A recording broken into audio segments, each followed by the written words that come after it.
Hello and welcome to another episode of The Aftermath. My name is Ian, and as always, I'm joined by Dylan. You fucked it up! Because I just had a little candy that you gave me, and my mouth was all I was fumbling on my word. Yeah, all What, should I start calling you Mushmouth? Yeah, Yeah, whatever. What he said. Your mom. Damn. Way to call me out, dude, at the top of the episode. What? It's better than saying fuck off the edge of my dick. Hey, within 51 wait. seconds. Bro, we're at 30 seconds. A We need- new yeah, record. A new record. Way to piss off any advertisers that we don't even have yet. But I I mean, don't you give know. a damn. They I can. know. They can. Now stop me. No, I've heard this one now. before. You'll never guess what they can fuck off the edge of. Yep. Well, we're all waiting with bated breath, Dylan. I'd like to respectfully apologize to Renvoke. For those of you who listened to the last episode of the Bout Nothing podcast, there was I think you said that to allergies actually was what you were referencing. So, What do you mean? you said that allergies can go. You know? Oh yeah, no, fuck. I hate allergies. Right. Well, You know what dander is. That's neither here nor there for this episode. We have now, I hope you know, that you just opened the gates of golf. The gates of golf. We're about to bring out the moon. I'm telling you, man. The black moon. The dark side of the moon. Dylan, I asked him earlier The today. ritual has begun. I asked him earlier today, do you happen to know what we're going to watch for the podcast tonight? And he was like, it's a pretty big one. Yeah, One that I we've don't been know. thinking No, about. I said I might have a big Might one. I have was a big still one. on the fence about this. Was that not the one you were talking about? No. Okay. It is. Okay. It is for sure. I just caved and did it anyway because Cool. I'm stupid.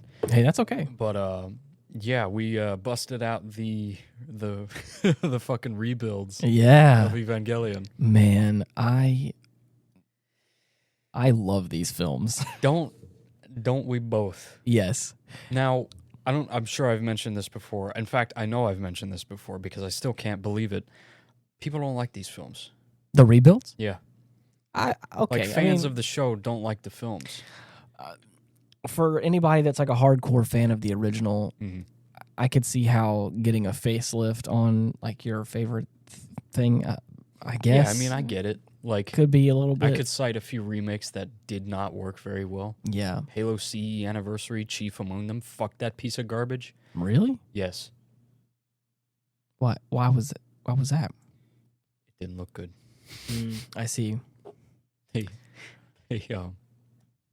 that's a can of worms. Okay. No, Gotcha. no, we I'm won't not getting into that right okay, now. I'm sorry. I just so you know at home, I hate definitely it, and I have my reasons. I definitely watched Dylan sit there and like I was blankly, about to. blankly I was stare. fucking about to. And he was like, "Should I do that?" No. And he's like, "No, can't."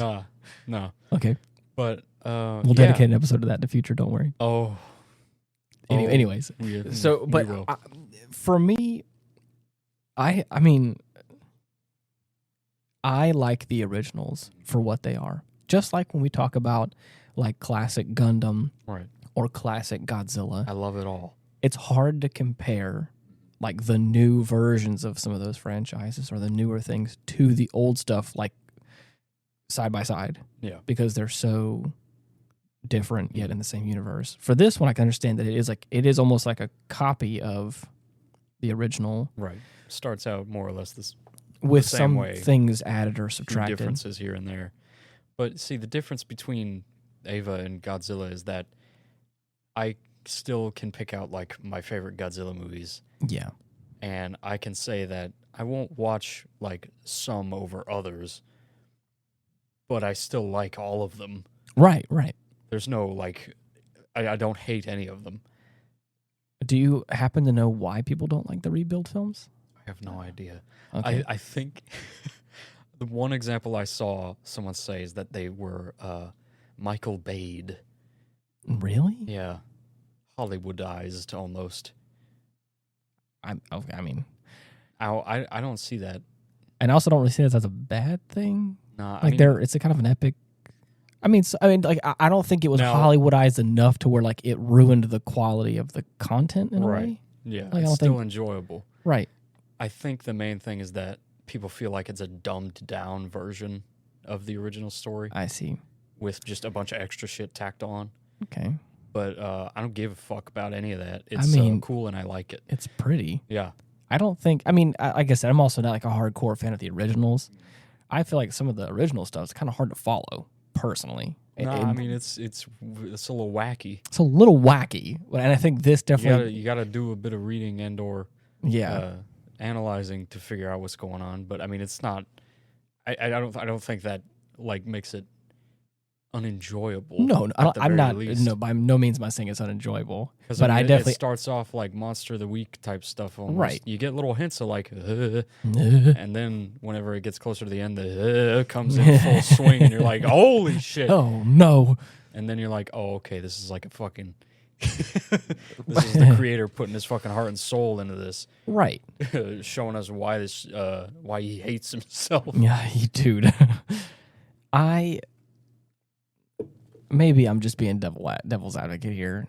I really like. There's no devil to advocate. No, for. what I'm saying. I think what I'm saying is that I like the originals, but as an outside perspective, who didn't read anything, watching the originals was a little hard to follow in some ways. That I think the rebuilds made a little more clear for me. I think I gravitate. It's the same thing I did with Gundam for you. Right. I introduced you like the newest, hottest shit. Right. And then I show you the old and busted. Right. And it works. I mean, yeah. As an entry point into the series, I think it works well enough. Exactly. And that's what I think the point that I'm trying to get across is I like both of them for what they are. Only I fucked up because with Gundam, Unicorn has a lot of callbacks to the original shit that you missed out on just didn't know about, and that sucks. Well, but now if I rewatch it now, I think I'll understand it better. It's been long enough that a rewatch is going to bring it full circle for you. It's going to be fucking awesome. It's been a long time. Yeah. Years since I've watched Unicorn in full. We still got to get through Double Zeta. Oh. Are we going to skip Double Zeta, I thought? Nah.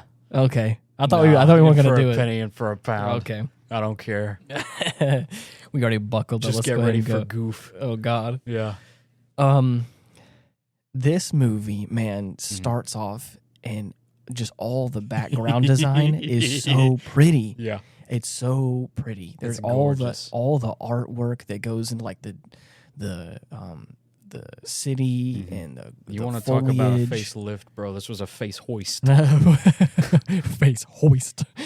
Motherfucker was put atop a pillar and ascended to the heavens. I think it's also because we're like watching it in like Blu-ray and stuff, and it just looks super got that clean. nice ass sound system. Yeah, and so just right off the get-go, it's like, man, it looks nice. Yeah. If nothing else, like I know that they probably cut and added some things into the rebuild films, but like I think it looks nice and it feels nice. Pretty. It still feels like in the universe. If you show us a shiny rock, we'll clap and screech. Yeah, exactly. Show me a big robot and I'll show you a good time. Yeah.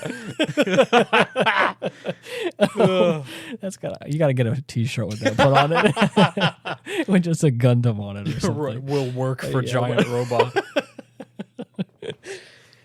But man, if we can just get right off the bat here, like this movie jumps in, and we are met with a young boy trying to get on the phone with this hot girl, send him a postcard. Right. It's like offering him a job. Right. And I guess, forcibly. Yeah. For those of you who don't know, this is a young boy who has no mother in the picture and who has a very distant father who focuses on his work. And thus, he's a little bitch. And when I say distant, I mean, I don't think this father has seen his son in 3 years. Yeah. And, more than 3, for sure. More than 3, for sure. Mm-hmm. At the minimum's 3. Right.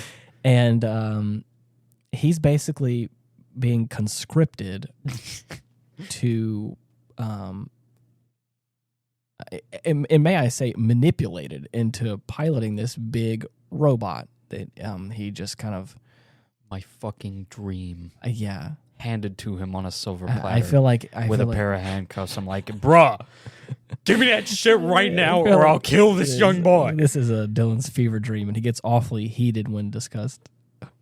Shinji fucking Ikari. I know. Is a character that I absolutely love to hate. Yes. But at the same time, root for. Right.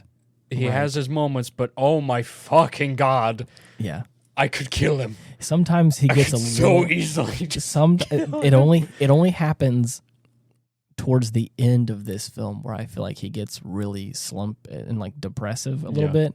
At the beginning, I really have nothing bad to say about his character because he's like, I mean, I know it's going to come differently from your perspective. No, I know. This is from a regular 14-year-old boy who has no interest in who is like, fighting it whatsoever. This monster is going to destroy the city, and we need you. Shout out to the third angel. Yes, of course. The Angel of Water, Sachiel. And he basically gets he basically gets strong-armed into piloting this robot. He's like, first of all, I haven't seen you, Dad, in 3 years, and your first words to me are, get in the robot now. This really do be a, hey, you look okay, get in. And so whenever he denies it, they're all like, well, I guess whatever. Yeah. And so they wheel out. Have to use the cripple. Yeah, they wheel out the young girl who has been, of course, in a catastrophic accident. Yeah. And is now wheeling around. She's like trying her best to get out. And they're like, oh, I see what this is going to be like. We're going to really just dig this knife deep inside Shinji. She's got a shit-eating grin up in the observatory. Like, that's right. What you going to do? Let the poor girl pilot it? Feel bad for She's her. Got a broken arm. Look, you just... I know you're not that much of a little shit bag. Like me. I raised you Oh, wait. Look at you helping her up and getting her blood on your hands. Yeah. Mustn't run away, right? Come on. Metaphor. What about you run into the fucking cockpit, you idiot? And so, of course, he's like, I'm fine. I guess I'll do it. And everyone like, damn fucking straight. Right. And then, like, for the next, I don't know, handful of scenes, they're all getting... get the prep sequence. Right. All the restraints are lifted. Notice how I use the word restraints. The restraints. Yeah. Restraints for this robot, quote unquote, are summarily released for its for lack of a better term, launch. Right. Its inaugural deployment. Right. Now it's this whole song and dance. It's very fancy. You feel like it's an honor to be inside the cockpit of this thing. I don't know if he did. No. But God they didn't even give the guy a damn plug suit, which is like the standard uniform to help you better sync up with the robot. Right. They're just like, get in there with your buttoned up shirt and blue jeans and your khakis. Fucking idiot. And like, this poor kid's just like, I just got here. I just got here. I almost died. Yeah, right, exactly. I was in a car crash. Yeah, that fucking homunculus out there almost killed me. And you want me just to get in here and pretend like everything's okay? No. Right. So they blast him out to the surface. And like, okay, there he is. Now he's a few feet away from you, so hopefully the tutorial sequence will play out in a short enough time that he won't obliterate you immediately. Just take a step forward. Just walk. Yeah. Focus on walking. Mm-hmm. And I'm like, why are we teaching this kid this now? Why didn't you have any foresight to plan this? His dad's response to, what am I supposed to do? He's just like, you'll receive instructions. And what? Just like... And that's what I'm talking about. Is that this poor kid is traumatized and is in the best way possible trying to figure out, what am I doing here? Yeah. What is happening? And everyone's like, come on, There's no dude. time. You gotta go. He takes maybe 1.5 steps and face plants. Yeah. Eats shit. Falls right on his face. Justifiably. And then he just freezes up. And then, of course, he's like, I don't know what I'm doing. Sachiel has been just moseying on up, like, what the fuck is this thing? He walks up to him, picks him up by the head. Need I remind you that this Sachiel, this Dorito-shaped angel. I mean, he's got shoulders on him. I mean, this guy is built like you'd imagine an upside down triangle. Right. And so far, he has been pelted with bullets, bombs, all kinds of stuff, and what they call an N2 mine. Yes. Which the equivalent of a future nuke. Yes. If you can imagine what that would be like. And it basically melted the skin away, which he then proceeded to grow back and then grow a second head. Yeah. And so, just to put things into perspective of you're up against the perfect organism. I think he said near perfect organism. A xenomorph on steroids. Right, exactly. So just so you know the vibe that we're getting here, and then whenever the bomb blew up, Shinji and Misato in the car did a bunch of, they were blown away. Obviously. Anyways, so this creature, Godzilla type shit. This creature is walking just moseying towards him while he's on the ground. The first time we see him, he's just strolling. The next time we see him, he's like, I'm assuming he hasn't been fired upon yet. No. Or no, he definitely has. But you see him like leaning in real close to like a missile, and he's like, "What the fuck?" And then he just gets blown back real quick. Like the next few shots are him just like taking some shots, and he just blinks. He's fine. Like, what, man, this is kind crazy. of annoying. Yeah, I got to get to my goal. Right. These attack like VTOL craft are more like mosquitoes to him. Oh yeah, I'm pretty sure he just bats one out of the way real quick, gets out of the way. It's like ow. Yeah, and then of course it loses a wing, spirals down. Yeah, explosion.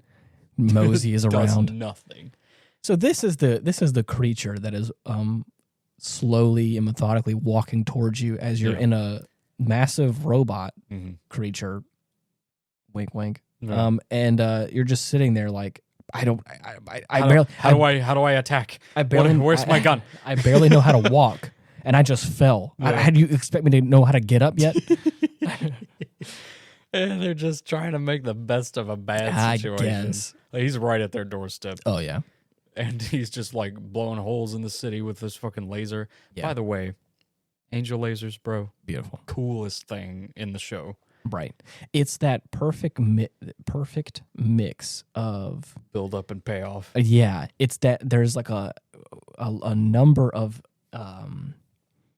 the angels have like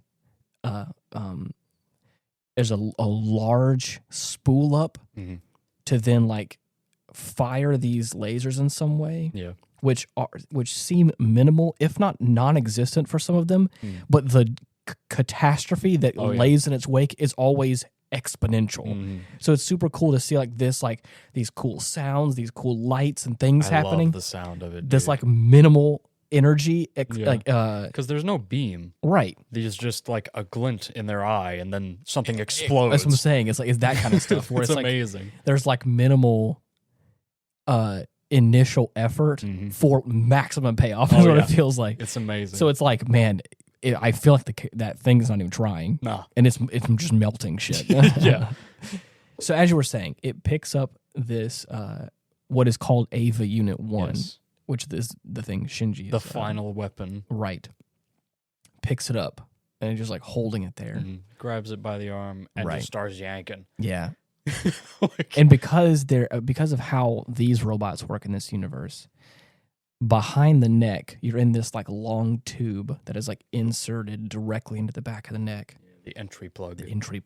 And that is like I don't want to say euphemism, but plug isn't obviously like a some sort of innuendo in a way, because you're really like tapping into this being. Yeah. And then jam it right in there. Right. And so your like brain waves and like your nervous system in some way kind of get linked up through that plug. Yeah. And so obviously the robot's getting its arm yanked off, and Shinji's sitting inside here, and he's like, my arm is getting yanked off. It's like, this shit fucking hurts. Yeah. He's panicking, and everyone, and again, like I said, everyone back in the just like, hey, just ignore it. You're not really getting hurt. Just ignore it. In the safety of home base, deep down far underneath the ground. Right. They're just like, don't worry about it. You're not actually getting hurt. And he's sitting here, and you can see the veins, just bulging out. There's a fucking indentation and he's like, mark on his arm. Oh my god! Fucking ow! And it's like, oh shit. Like, okay, yeah, that probably hurts. Yeah. And then he fucking breaks his arm. Oh yeah. Like the upper part of his forearm and hand is just limp. Yes, exactly. Like the two bones in your forearm are just severed. You can tell he feels that shit. Because there's no sound, no screaming. It's just these huge ass eyes. He's got these big eyes. And all you hear is the fucking ringing in your ears. And it's like, oh shit. Whoa. And it's obviously it's like all like red and white. So it's like this guy just like, it is like the epitome of like holy shit moment. He's got the red jelly around his screen. Yeah, right. Motherfucker needs to take cover and recover his health. But Right. after that, Sachiel just raises him up a bit higher and then uses his fucking laser pile bunker arms. Yep. Which, beautiful. You know how I am. Oh, with pile bunkers. For those of you at home, Dylan is weak for a good pile bunker. I cannot stress enough how much I love that weapon type. He just loves a good tactical feel. Yeah, he likes a good. No, I'm sorry. What? Not tactical. It's what is it? Hydraulic. You like a good hydraulic motion. I want a piston that I can use to punch someone in the face really hard. Really hard. Now he is just wailing on his head. Right. Like the cranial plating for the Ava's head is just cracking. Yeah. And as soon as it pierces through, it just sends him flying into a building. Yeah. And then it's kaput. Oh, and then, of course, during this whole situation, they're all like, we're losing him. We're losing the connection. Yeah. There's like sync ratio's dropping, right, exactly. Bro. There's the synchronization is being torn apart because obviously, like, Shinji's shutting down. Right. He's in probably so much pain and is just panicking because... Oh, yeah. Justifiably, he's a 14-year-old kid that nearly 12 hours ago was a mortal danger situation. Nearly 8 hours ago, probably he was in school minding his own business, worrying about what he's going to have for dinner tonight, and now is in the process of I'm going to die. And they're all like, the brakes. They're all like, eject the plug, like evacuate, flee. Like we can't. It's locking us out. Yeah, exactly. And then. The Ava, the moment, has a little wakey. Oh yeah. Now, the first indication that this thing is still active, right, is that we see its remaining eye light up. Yeah, emphasis on the left remaining eye. Right, and then it starts to move. Oh yeah. First thing it does is try to open its mouth. Oh yeah. Now, you may be thinking, well, I thought this was like a mech, like a giant robot. Why does it have a mouth? You keep talking about robots here. Right. So you can see like inside its mouth, it is like muzzled. It is restrained. Yeah. And as soon as this thing breaks open, it fucking roars. Yes. And you realize this is just a monster. This is a in monster a fucking robot suit. Yeah. This is a monster with robot shit put on top of it. Yeah. And if to not make matters worse, of course, all of the lackeys are like, what's happening? The beast is back on. Or I'm sorry, the Ava unit's back online. Like, and then how? And then the lead scientist says, "It's gone berserk." It's gone berserk. And you mean I'd be like, "It's gone what?" Wait, you mean excuse me? It did what? I thought we were dealing with robots here. Did you not see that its head has been punctured? Its arm is broken. And then imagine this this well-crafted, sleek-looking robot frame just turn into proceed to kick off of the wall it was pressed up against and do a jumping drop kick. A jumping backflip drop kick. Yeah. And it comes hurtling at this other creature. Lands right on top of Sachiel, grabbing its face. Yeah. And it jumps off and takes half the face with it. Right. Now, as soon as it lands, it turns right around and charges the motherfucker. Right. I don't know about you, but this whole sequence is one of my favorite moments in the entire series. It's great. You've seen it so many times I can't even count. But I've seen every iteration of it. Yes. I will never get tired of it. Now, the angel realizing what it is now up against, it's like, okay. Oh, I'm gonna put up my field. We're playing now, right? Right. Real shit. Yeah. Initially, it was just like asleep. Yeah.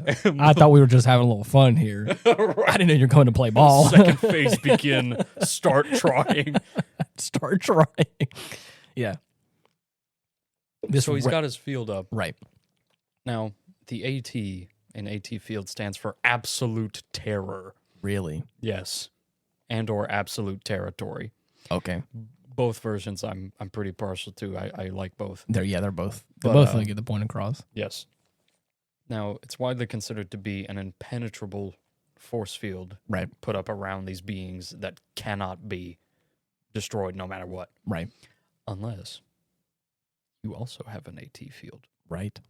So, Unit 1 regenerates its arm real fast, Mm-hmm. seeing as Now it has the time. I would say literally whips it into shape. Yeah. It just kind of like flicks its arm and like it starts to like muscles begin to protrude, writhe back into shape, and then it's just like boom, it works. And I'm like, bro, what? It's like, okay, cool. You didn't tell me you could do that. Right.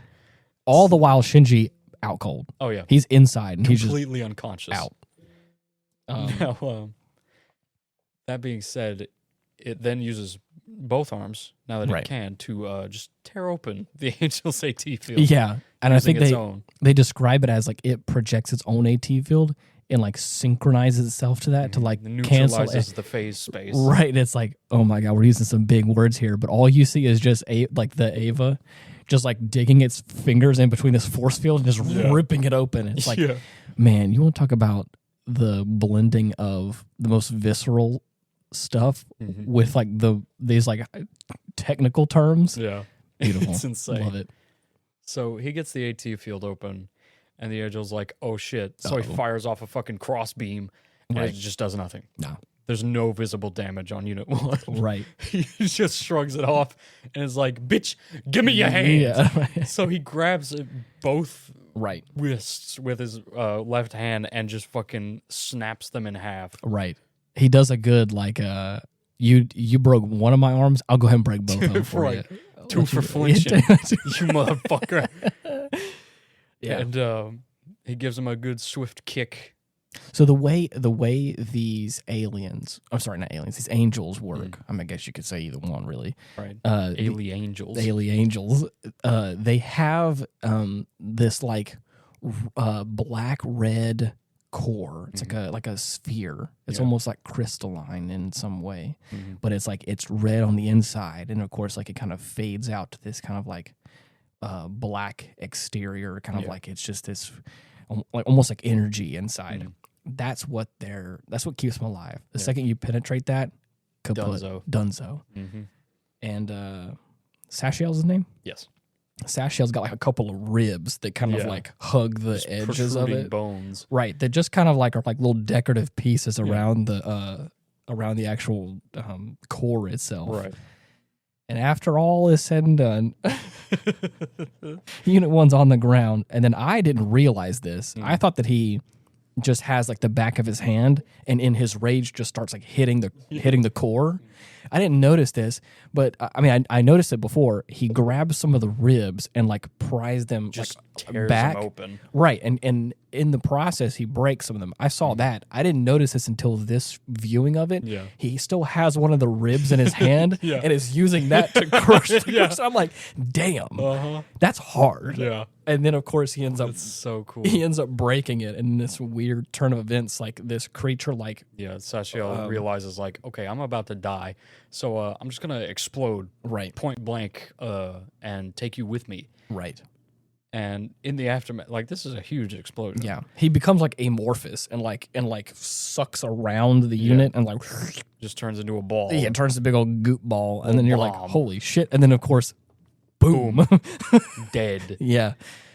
Now, again, everybody's like, what the fuck happened to the Ava? Yeah. And then we get a good first response. Of like course. the explosion happens and everyone's like, where's Unit 1? Right. Where's Shinji? Where's the child? Yeah. We see this thing just walking. Oh, I mean, in the most badass shot, I would say, of this movie so far. I mean, there's just flames. There's just a wall of flames and like rubble of buildings or whatever. And out of the fire comes Unit 1 just walking. I mean, just strutting like, yeah, I did that. Yeah. And it's like... Angel's dead. I'm going to go for a walk. Call me when my battery's dead. Right. And then need I remind you, these Avas... they have like a battery for how long they can run. And so they are plugged in by what they call it. It's an umbilical cord cable. Cord cable. Yeah. And then sometime in between the whole altercation, the cable got severed. So, and then you get like 5 minutes worth of time left until like the whole unit shuts down. Only 5 minutes. Only 5 minutes. So in this whole... You want to talk about dire straits. Yeah. In this whole altercation that happens, and so while Shinji is unconscious, can't control this thing. He's just going for a joyride in the Eva while it just. And there's a time limit. So like there's a whole bunch of factors that are like, holy shit. We're like the tension is palpable through the roof. And so in the process of him walking out of the flames and just like this badass moment, they probably force eject the plug. Right. So that it can actually run out its battery life. Right. So it's just not on the loose. Exactly. And we don't see what happens after the fact, like whenever its battery dies. But in the show, we get a scene where Shinji wakes up in the cockpit. Like, it's almost sunset right now. Right. The Eva has parked it like right in front of a skyscraper with with glass windows, like reflective, like mirror glass windows. Right. And the top part of the head plate falls off, and you see the top of the Eva's head. Yeah. And then its eye forms. And you're like, yikes. What kind of creature is that? Shit. Yeah. But man, I love Super these cool. things so much. I remember the first few times that you showed me some clips of this, and like you had kind of told me, this is not what I've showed you before. And when it comes to mech anime and stuff. And I remember watching a few clips of it, and I remember what I said almost exactly. Yeah. I was like, I don't think I quite like this as much because it doesn't really feel like a robot. Yeah. It feels more like an animal. And then I'm pretty sure you just looked at me and went, and you didn't tell me anything else after that. So I was like, this is kind of cool, but it feels a little more like some sort of beast and not like a robot. And you're like, okay. Yeah. It's a good observation you got there. And then I was like, oh, whatever. And I thought nothing else besides that. Now looking back on it, I'm like, which is funny. It's cool. And I love it. And so now to kind of say, to talk about the movie as a whole right now, I really enjoy this film. Yeah. I love it, and it's so pretty, and it really establishes this franchise really well. And I'm not gonna lie, I'm super excited to rewatch the second one. Yeah, because I know how much I like the second one a lot. Definitely. I have a running theme for those of you who don't know that I'm a fan of a good, well-made sequel. If it's a good sequel that really pushes the franchise forward and kind of builds upon what was established in the first movie. I mean, for everyone out there, like Empire Strikes Back, for instance. Oh, yeah. There's a reason why I think it's like the most beloved movie for multiple reasons. And I feel a similar way when it comes to the second one. But I'll digress, and we'll talk more about that whenever the second one comes about, whenever that happens. Right. But that's not to say that I don't love this one as well. Of course not. It has a special place, and it is really, really cool. And I love the like established kind of like weird relationship with Shinji and Rei. Yeah. Which is this girl like we talked about who was injured in this freak accident. She is she is the pilot of Unit 0 and is very quiet, very secluded, and feels a little almost robotic in nature. Yes, almost a little alien as opposed to like Shinji.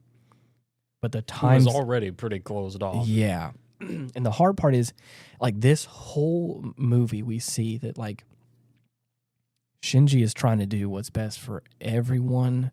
He's trying to please everyone, but he's also, he's just trying to get his dad to notice him in a way. And it's really hard to see. Yeah. Because it's like, like, you can see that, like, the dad is so disconnected and just really doesn't care. And so it makes it hard to watch Shinji just try his best to get the approval of his dad because his dad has never been around. Right. Fucking abandoned him. Right. And it feels like that kind of, I don't want to say trope, but that kind of character type has been played out a whole bunch. Like the new Avatar movie kind of had that as well, where it's like, even though your dad was a bad person, you still want to have some relationship with him because, like, he's your dad. Or again, in some circumstances, like your mom. It's like, you want to know the people where you came from in some way. And the hard part is that Shinji's dad has a very close, tight-knit relationship with Rei. It doesn't make itself very apparent, but there's a couple of times, and one time in particular, that Rei is able to connect with Shinji's dad and makes him smile. Yeah. And there's like this connection, and it's like, and you can see Shinji in his head is like, what the fuck? Right. Why the fuck? Yeah. And so, and like that kind of shapes his character moving forward a little bit. That's like, how come... Gotta make dad proud. How come she can make my dad proud? Yeah. I want to be brave like her. This is poopy. Yeah, right. He says that. He says that verbatim. I wish this is poopy. Yeah, I wish my dad would love me. This is poopy. Oh my god. Yeah. So it's an interesting dynamic, and it's super cool. And then I also love the complex, kind of weird relationship between Misato and Shinji. Oh god. Yeah. She is kind of his caretaker in a way, and is supposed to be his superior, right, as far as rank goes, but also tries to be his friend, right, his roommate, and tries to be a caring, I don't want to say motherly figure, but tries to be some sort of like bridge the gap character for him. I gotta ground this boy, right, as best as I can. And there is one scene in particular where, whenever the second angel comes down, and he gets ordered by Misato to stand down and flee the scene. I believe that's Shamsho. Right. He doubles down and keeps pushing forward because like, I can't give up. Yeah. I'm tired of giving up. Run away. I mustn't run away. And so as soon as that 5-minute timer starts counting down, dude, he goes ballistic. Yeah. It just gets his progressive knife out and just fucking charges the thing. And just stabs and keeps just shoving it in there as hard as he can. It's a pretty epic battle. Oh, yeah. And it's also the battle that I think humanizes him to his friends. Yeah. And which is really cool because they were in the area when the whole catastrophe happened. So they hopped in the AVO unit with him because it was dangerous, obviously. These big snuck out of the shelter just to get a peek at the fight. Exactly. They're like, get in here. Doing? Get in here. So there's this scene where after he disobeyed orders and kept pushing forward, Misato goes to correct him. Like, why the hell didn't you do what I told you to? Right. And of course he's very he's just completely he's monotone, one noted. And so he's like, yes. Yeah. He's like, okay. I'm sorry that I disobeyed your orders. Right. She's like, do you understand that whenever I give you an order next time, you're supposed to like obey? And he's like, yes, I understand. Yeah, I get it. And so, but he's I don't think you do. Right. You little bitch. And then of course, she like chimes in as like, are you listening to me? Like, do you have anything to say? And he's like, no, I don't really. And then like, I'll pilot it when you tell me to. Okay. Can I go home now? But he like, I feel like he doesn't deliver it in that whiny of a manner. No. He delivers it in a way of like, he stands up with his cup of water and he's looking at, I'm sorry. She like, after he was like kind of just being like, yeah, whatever, kind of being monotone. She like picks him up. He drops his cup of water. Taking your sass. Exactly. And tries to kind of like light a fire in him. And he's like, I'll pilot the unit when you want me to. Is that okay? Is that what you wanted to hear? Is it okay if I go home now? And of course, she gets like, this little motherfucker grabs him by the scuff of his shirt, and is just like. But at that point, I think she realizes that like I'm pushing him too hard in a way, or that he's shutting down. Yeah, and because she's already been kind of worried about his sanity in some way, right. And she's also seeing the fact that like Shinji's dad is not opposed to just being like, get rid of him. Right. He's not performing. Next. I'll never watch another one of my friends die. We're out of food. Cook chopper. Yeah. So it's like it's that sort of thing. Mm-hmm. So there's all these like relationship things that are going on at play. And so she basically just tells him like, go home, I'll be home soon. Right. Like just and then he just runs off. And then he just disappears. He doesn't I don't blame him, though. Yeah, he doesn't go home. He just goes. He just goes. He sleeps in an alley for a night. In a box. He lives a dream for a second. But basically, like, he's out there hobo maxing. hobo maxing. Min-max, not hobo life. She kind of beats herself up for, like, really pushing him too hard because he really has nobody. Mm-hmm. He's got nobody that's rooting for him, but everybody's got something to say about his effectiveness and all that kind of stuff. And so it's like, you can tell. It's like, man, we got to really... I think Misato is thinking in that moment, like, man, I really got to lighten up. Like, I got to whip him into shape. Yeah. But I also got to show some compassion, too. Like, damn, we're... I'm going to let you know. Right. Situation's pretty shit. But, right. I mean, you can do whatever you want. You are our only hope, but at the same time, like, you're a person and I care about you in some way. I'm not going to take away your free will, but, like, you got to do something. Yeah. You really kind of signed up for this, so, like, we got to deliver on this. And that's the hard thing, is, like, there's, like, this obligation now where, like, he did kind of agree to pilot the Gundam and, like, be there and do those sort of things. I love that that's just become a catch-all term. Pilot the Gundam. Oh, I'm sorry. I mean, pilot the Ava. I was again, okay, sorry. Okay. It was a Freudian slip because, again, Gundam Gundam... Ikari is the anti-Bright Noah. Instead of coming to you and whipping you into shape with a good old slap to the face, he just stares. Yeah. Disapprovingly. Right. With his, like, super reflective glasses. Yeah. Pushes up glasses, smirks. I feel like it's a trope to have young people piloting a big machine. So I immediately fell to what I knew. Like, wow, why does that sound familiar? Why does belittling a child to pilot a big mech to do warfare sound familiar? I love that. This is a little side tangent, but I love that in the original Gundam, Bright gets through to Amuro by saying, "Oh, I really thought you might have been able to beat Char." Yeah. And Amuro's like, "What?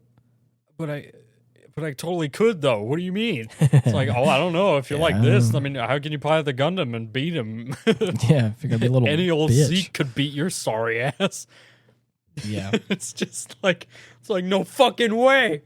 Put me in that thing. What is that called? It's reverse psychology. Reverse psychology. Yeah.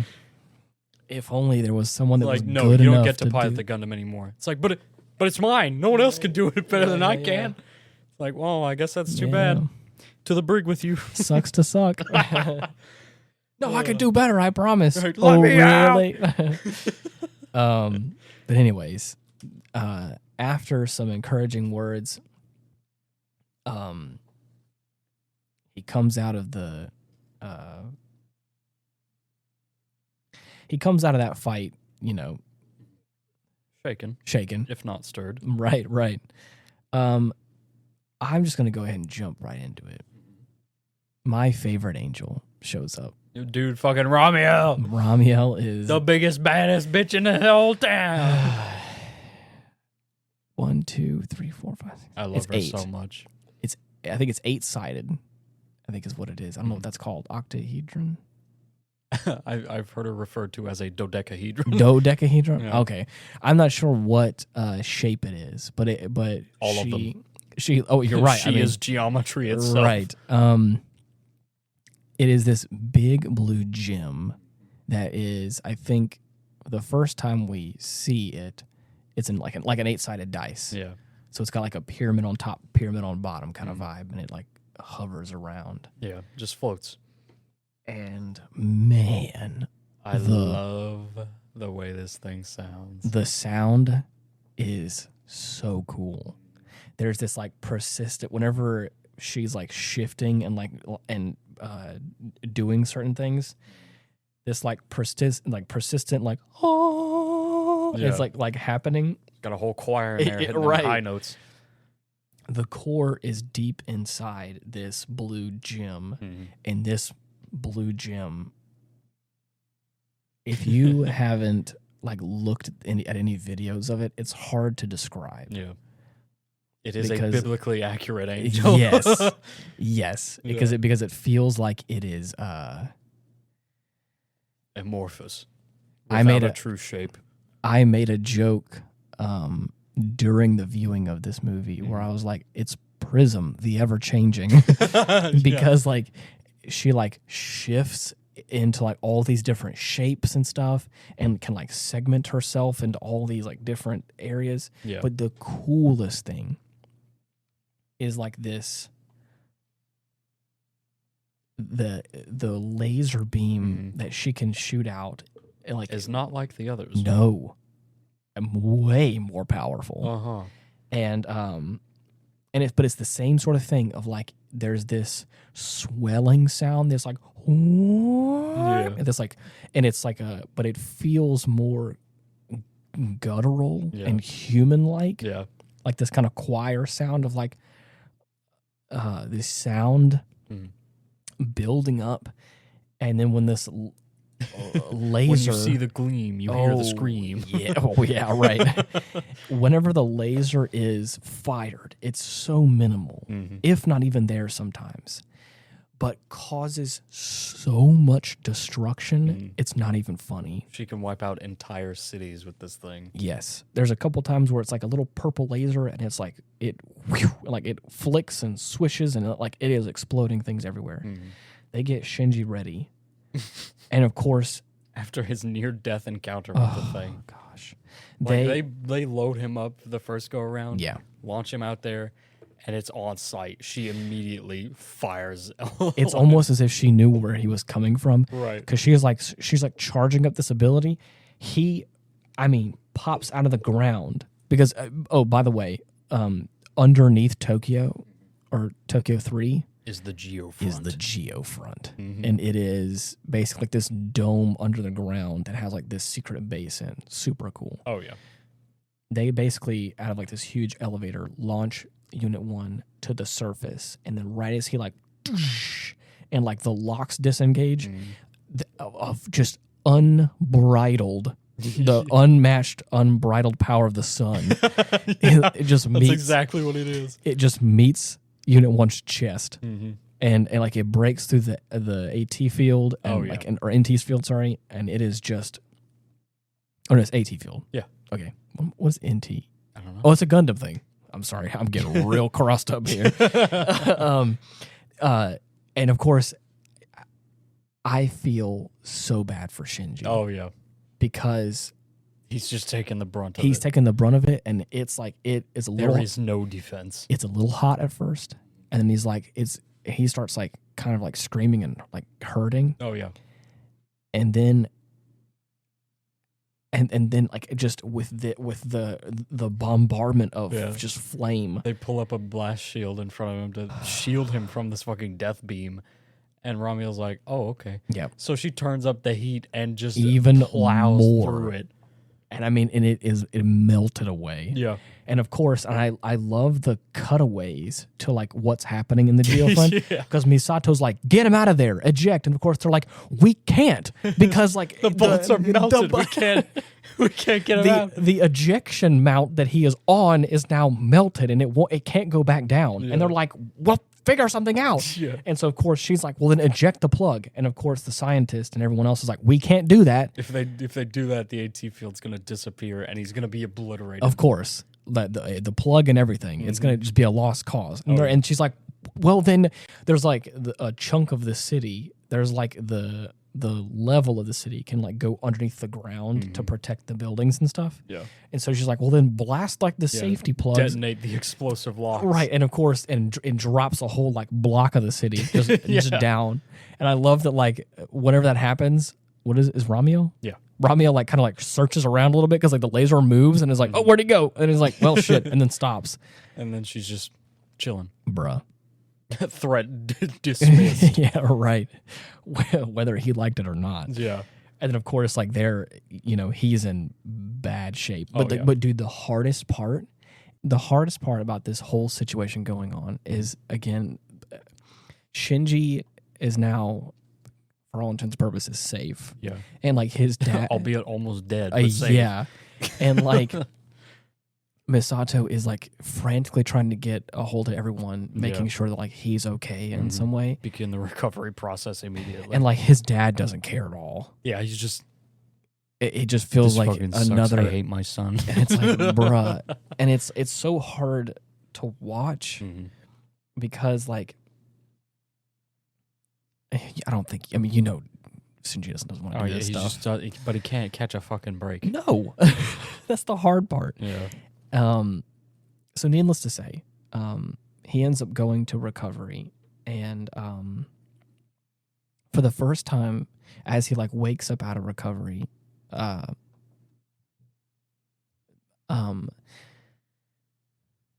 there is Ray, and Ray is just sitting next to the bed reading a book, and he feels like it's like a caring action. He's like, "How long have you been there?"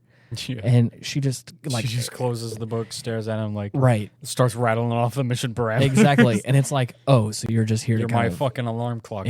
I see how it is, and it's just so hard to watch him wake up out of. Hey, now that you're conscious again, you want to get back in the Ave? And just I kind of skipped ahead a little bit on purpose to kind of prove a point. Yeah. But like while all that was happening, there was plans in place to really take down Ramiel. Yeah. And to kind of make a long story short, they shut down all the power throughout Japan. And in order to power what, Ian? Hold on, I know it. A positron cannon. The fucking positron cannon. Positron cannon, which is like a glorified massive gun. Sniper rifle railgun. Laser cannon. And so he does end up getting like some very good moments with Ray that kind of help encourage him and help like push him forward that this isn't just about you. And he also has a great conversation with Misato. Yeah, that's I'll like say. Right. Revelations, if you would. Exactly. And she kind of shows him like what they're all working for. Mm-hmm. And it's to like protect the human race. Yeah. From being extinct. By protecting Lilith. Yeah, exactly. The first angel. Is it the second angel or first angel? Lilith would be the second. Okay. Adam would be the first. Got it. So they end up getting this gun all together. He ends up saying like, okay, I'll do it. It's fine. Mm. They get all this stuff in place, and Ray is in Unit 0 with a shield. Which I don't know where she's at. Barely functioning, prone to berserking Unit 0. Yes. While I do like the look of, does not fucking work most of the time. Right. So they end up getting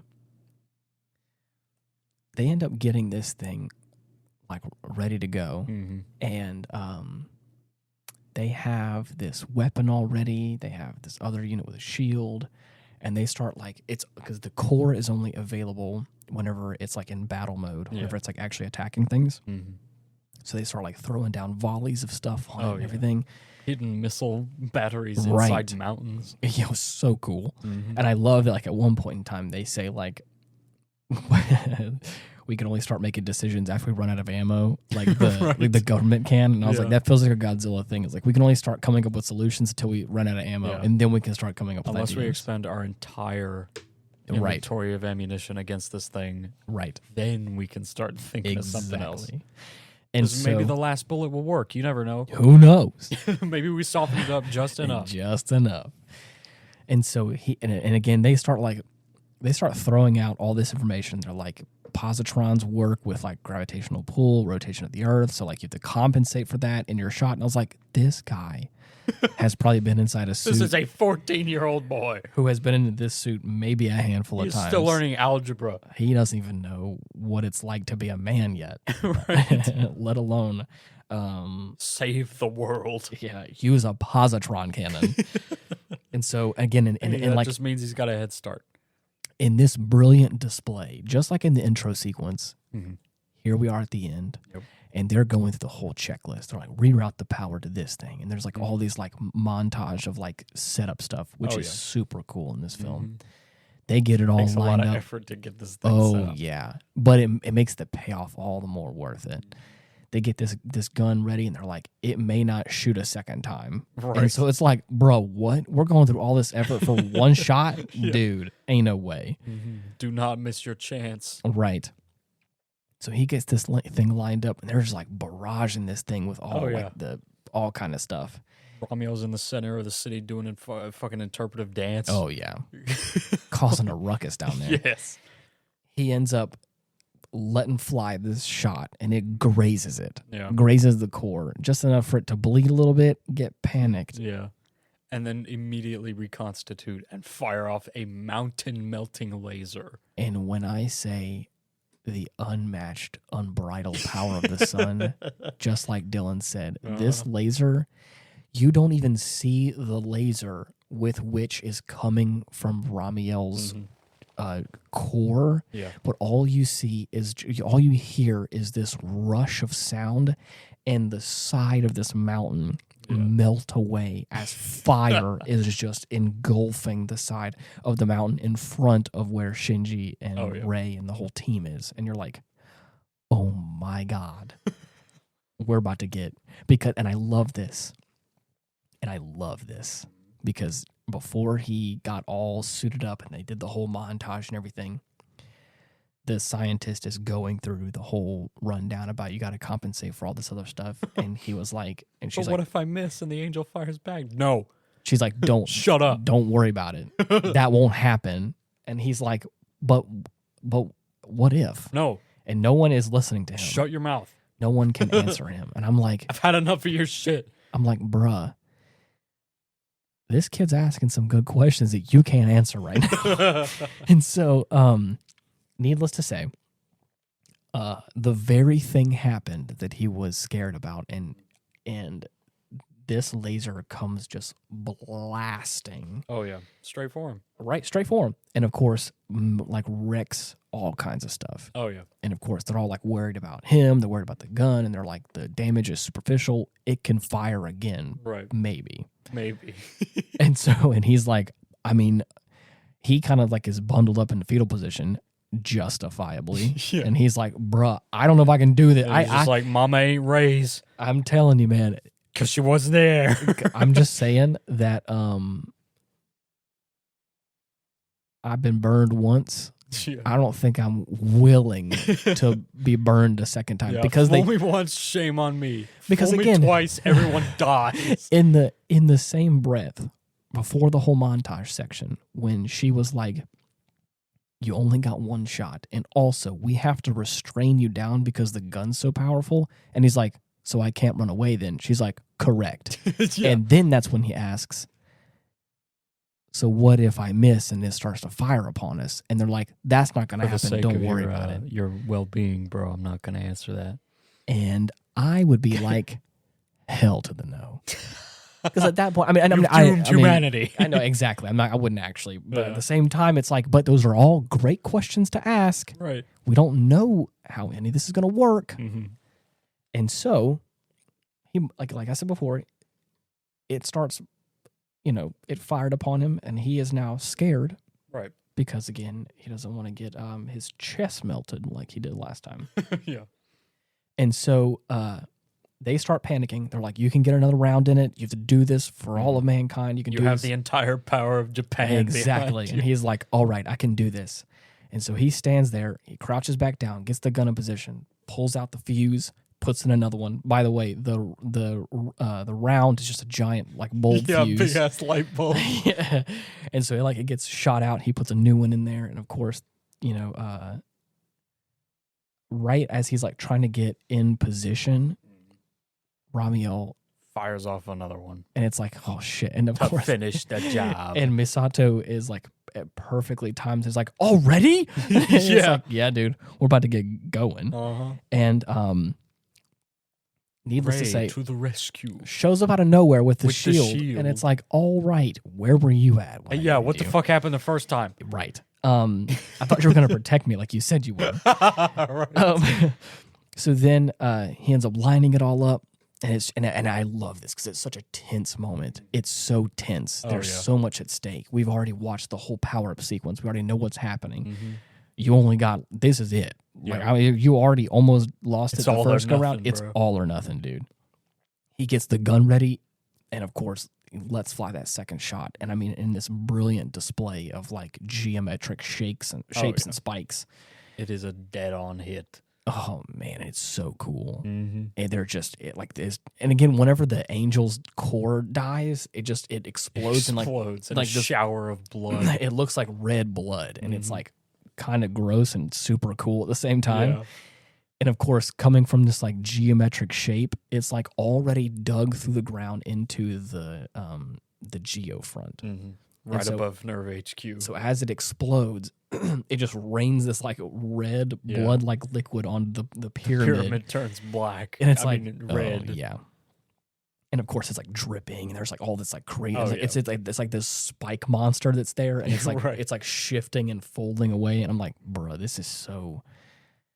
What a great conclusion! It's a modern art masterpiece. And I love the final fight with Ramiel. Yeah, it's so tense and it's so emotion heavy, and there's like so much at stake, and the fact that like just earlier in the day. The reason why they're having to go so fast with like coming up with a solution to it is because if given enough time, Ramiel's perpetually drilling down through all the different layers of defenses. It will eventually reach central dogma. Right. Which is like the core. The no-no zone. Yeah. Level triple E. Yeah. So anyways, I love this, and I'm super excited that we started this because I can't wait to watch some of the other ones. We may not watch them back to back. Yeah. But may space them out a bit, maybe. But we'll see how it goes. But be looking forward to the second one because I'm excited. Oh yeah, definitely. Well, is there anything else? I think I'm all good. So, out of the Angels, like as a whole, like with all the ones which one is your favorite? It's been a while since I've seen all of them, so I would like to speak for this movie specifically, and I like Ramiel the best. Of course. I have a special place in my heart Ramiel for... is so hard to pass so up. Cool. Bro. The sound, the look, the feel. Even the older version of Ramiel in the show was super cool, too. Mm-hmm. But what was the name of the first one again? Sachiel. Sachiel. I like Sachiel's a special place in my heart, because I want to say that was the first one I saw. The Feist. Which is a cool one. I think I'm going to have to go with Sahaquiel, the Meteor. Oh, yeah. That's that's a later one. Love that but that's one. a good one, too. That's one we'll touch on in the next film. Yeah. I'll be looking forward to that one. Another one I liked a lot was one that didn't show up in the films, but was in the show, and I cannot remember its name, but it is like the Daddy Long Legs type one. Oh, yeah. Nothing but eyes on its body that just drips acid everywhere. Yeah, that was scary. That thing is terrifying. I also remember the lava one was also kind of they don't have that one in the films. Yeah. That was kind of a scary one. Yay. It's also under the water, I think. Is that no? It was in lava. Yeah, in a volcano. That's scary. Mm-hmm. Had to use the magma diver. Yeah, wow. Big fat suit for Unit 2. All right. Well, yeah. Be looking forward to the Evangelion episodes coming up. For those of you who are looking to get in touch with us, we have a link tree /Ian Wolf. Or I just recently got this cool thing. You can go to dot.cards /Ian Wolf. And it's a little business card kind of thing I could tap, right? You can get a little QR code and it has all the stuff on it. But that place has all the links where you can see all of our social media links and all the different social media links and all the different platforms that we're on. Or you can just do a sync check. Yeah. You get 100%. You'll get the listeners. There you go. But only if you get inside the final humanoid weapon. That one's a little more hard. Yeah, it's all. I think there's one also where if you divert all the power in your local county to your one area, right, or country, which is a little bit harder, Right. It will 100% fully power the podcast. But until next time, thank you so much for listening. See ya. Bye-bye.